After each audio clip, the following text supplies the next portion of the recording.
Hi, welcome to the Studio YouTube channel. I am ready to paint in watercolors. So what you're going to need is a set of semi-moist watercolors. It really doesn't matter what brand you're going to use. This is Prang. Then it really is nice. It says it's a number 6 and this is a round brush, or you can buy this too as a Taklon, golden Taklon round. This says it's a 6, so that gives you an idea that they're not all equal when you buy them. So paper towels, some water, and I think we're ready to paint. Wet into wet. And whoopsie, it's a little dirty. Let me go ahead and clean my brush. And actually, this is a good idea that you can show that if it's really nice paper, just Canson paper, that it can just come right off. So I'm going to add water, and it's hard to see right now, but make a big blob of water. And what I want to teach you or show you is that the color will go wherever the water is. Isn't that beautiful? I think it's beautiful. It's like a tie-dyed look. So if you use a lot of water in watercolor, it will travel in the water. And this is beautiful, yes, but it can also be super frustrating, because if you use too much water and you want control, it will go into places where you don't want it to go. So right now, let's just focus on having some fun. So yellow and blue make green. So I'm just kind of sticking to the 3 different colors that work with each other so I don't get brown. All right, so watch this too. I will take the brush and it will just follow the water. Another good thing for you to know when you're painting in watercolors, because sometimes you might not want that. It's okay to use a lot of water right now, but it just takes a lot longer for it to dry. And what this is called wet into wet. And after it dries, you can actually go back in this and make it darker.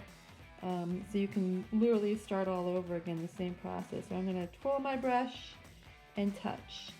If you have noticed, I have not painted, which means like stroking. I've just touched. And that helps this process really, really well, because it allows the paint to travel in the water, and it allows it just to kind of be of its own versus just ending up getting blended perfectly by. Okay, if you have extra water, you can just take your paper towel and touch the corners just like that. Isn't that awesome? It's called blotting it. You press down and lift up. Just make sure it's clean and dry when you blot it. And if you want to, you can put some more paint back on it, but as you can see, it needs some water, so I'm going to just touch some water next to it, or splatter some water next to it, and allow it to move. Great. So now what I want to do is weave. I let it dry. I'm going to cut this into some slices, but not at the top. So make them equal pieces of lengths and use your ruler. And then what you're going to do is cut to the end, just like that. And you're going to cut all pieces, so we're going to be able to weave. Then what you want to do is cut the watercolor paper. Take your time. The watercolor paper is a little bit stiffer, and when you put this as a design, you can actually decide how you want it to look. So weaving is every other one. You're just going to lift up every other one, and then you're going to push it in, and since it's stiff, it's going to be a little bit easier to put it in there, and make a pattern as you want it to look. It's going to look really, really, really cool. So take your time.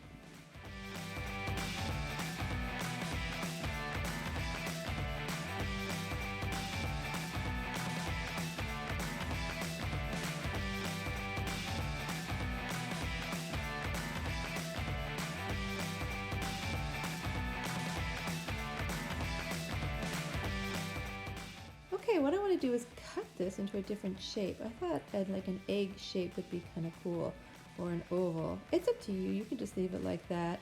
And then what you could do is put some oil pastels on it too.